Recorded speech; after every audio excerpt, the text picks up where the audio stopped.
Okay, today's book, Ralph Tells a Story. And this one I kind of like because it's got that PH, that word Ralph, that PH at the end that says, right?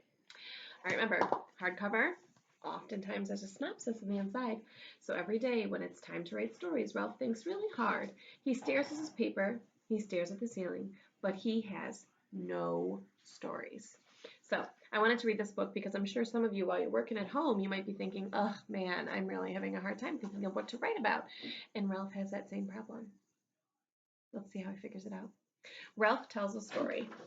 I love this beginning page.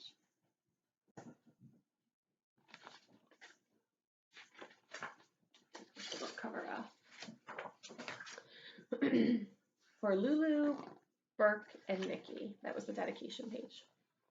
My teacher always said, stories are everywhere.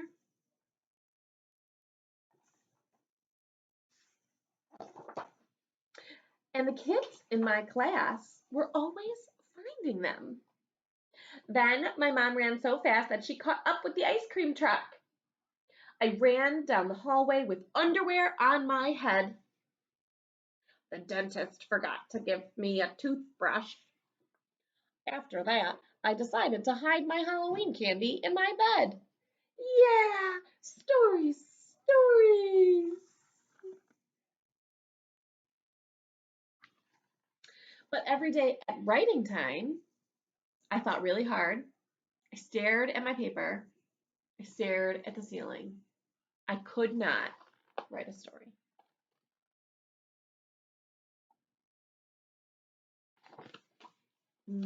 Anybody else feeling the same way?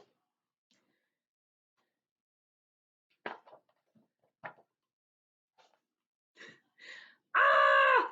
I have no story! So there he is yelling.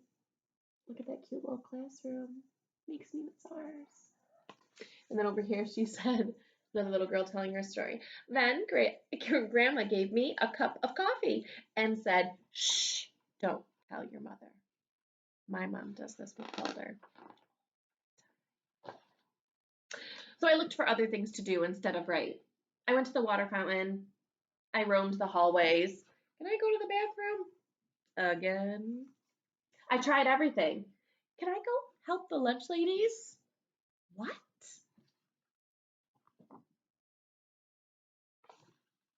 Then one day, after getting sent back to my desk, I begged Daisy for help. I can't write a story because nothing happens to me. Are you kidding? She said. I've written a ton of stories about you.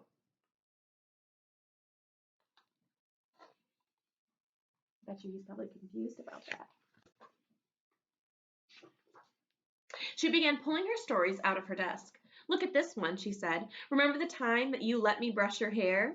Oh, and this one. Remember the time you knocked down all the crayons? Oh, and remember the time you painted your nails with a black marker? I thought, I'll never be a great writer like Daisy. And here are some of her story. Name, Daisy.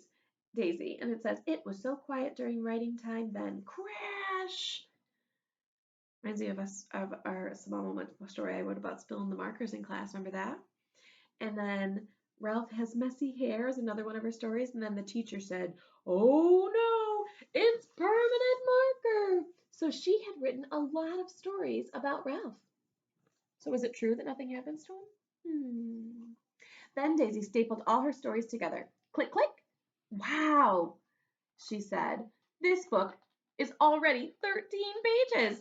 Click, click. Can I use the stapler? I asked. I was really good at stapling.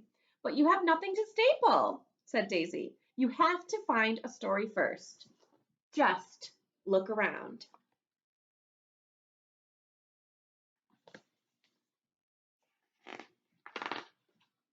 So I looked for stories out the window, in the aquarium, in my desk. Why do you have socks in your desk? And when the teacher wasn't looking, I looked for stories on the floor.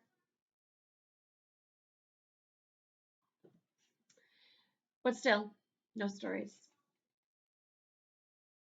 Oh, look at all the kids. Here's Ralph down here, and she's saying, that's my favorite part. Look, my next book, The Sock Mystery by Daisy. And this little one down here says, it snowed and snowed.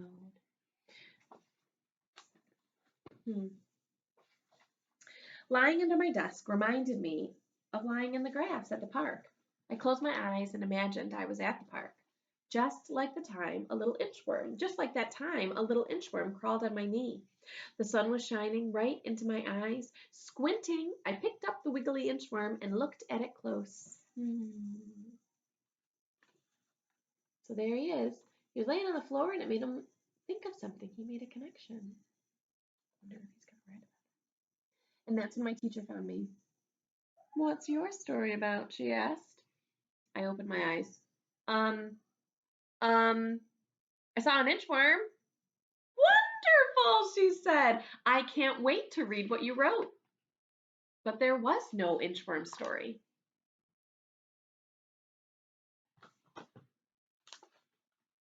I sat down and tried to write about the inchworm, but right away I got stuck.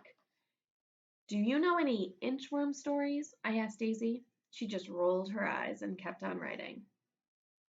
So he got stuck right away. Looks like he drew his picture to get his thoughts together, but then got stuck. And then my teacher said, writers, come to the rug. Time to share. Do you think he's panicking? I bet you he's panicking. Ralph, why don't you go first, said the teacher. So I pretended I lost my paper. It didn't work. He's sitting on his paper. I walked to the front of the rug. It took a long time. I held my paper against my chest so no one could see it. I was at the park, I said. An inchworm crawled on my knee.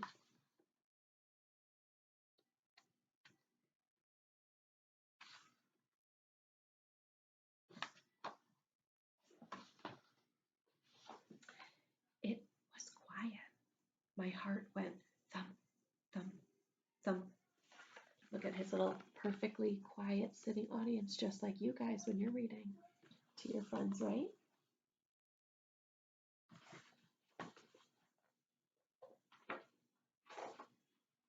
That's when I looked at Daisy. Wow, really? Did it feel squishy, Ralphie? Did you take it home? And then everybody started asking me questions. Did your mom let you keep it? Did you touch it? Was it a baby? Was it a girl? Did it tickle? Did you name it?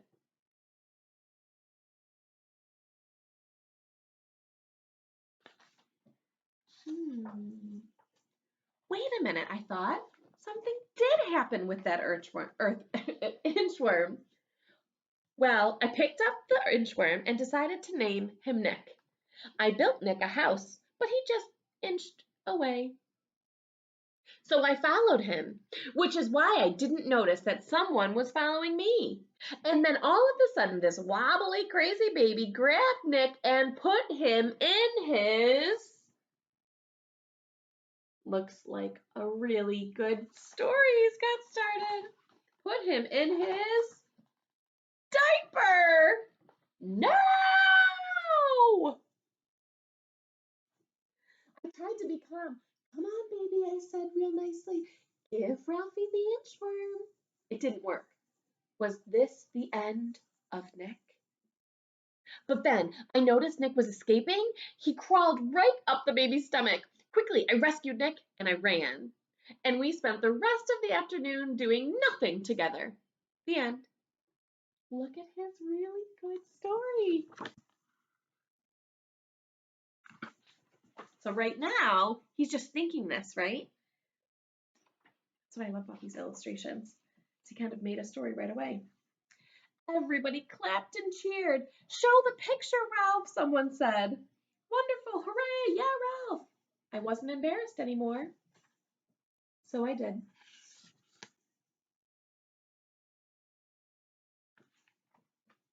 I think that's the end. That was last year. This year, I write stories all the time. I keep finding stories everywhere. This book might be too thick to staple. 100 Funny Stories by Ralph. And so what I like about this book is that Ralph actually gives us some writing tips. So maybe you can use them while you're at home right now. I miss writing with you guys. I miss your stories. Number 1, get comfortable. Number 2, it's okay to ask for help. What was that funny thing I did again? Once upon a time, so he's getting ideas from his friends. I bet you could get ideas from mom, dad, grandma, a sibling. You can even call somebody and say, do you have a funny story that you remember about me? Number 3, you can always write about what you had for breakfast. Yum, pizza in the morning by Ralph. Number 4, eat lots of chocolate. And then these are all the books that Ralph has written. They have these are inside the front covers of books. Oftentimes they'll have, other illustrations. So look at the beginning, blank, name Ralph. At the end, do you see all of his books? I'll read a couple. The Shampoo Mystery, When My Baby Brother Ate Hot Sauce, When the Librarian Yelled Really Loud at Me, My Bathroom Emergency, The Smelly Band-Aid, gross, Ralph, The Case of the Missing Ice Cubes, When My Backpack Once Was Really, Really Heavy, and there's lots of other ones. So I hope this book gives you some good ideas for things that you can write about. Maybe in your weekend journals that you do on Mondays, right? Tell something that happened over your weekend. Which I was talking to Mrs. Dumries, and her family calls it week more. She's like, 'cause it doesn't feel that much different than the week. But I hope you're making some adventures on the weekends or even on the weekdays, and that you have lots of stories to tell, right? Because even if it feels like you don't have any stories at all, you really do. All right. See you guys later.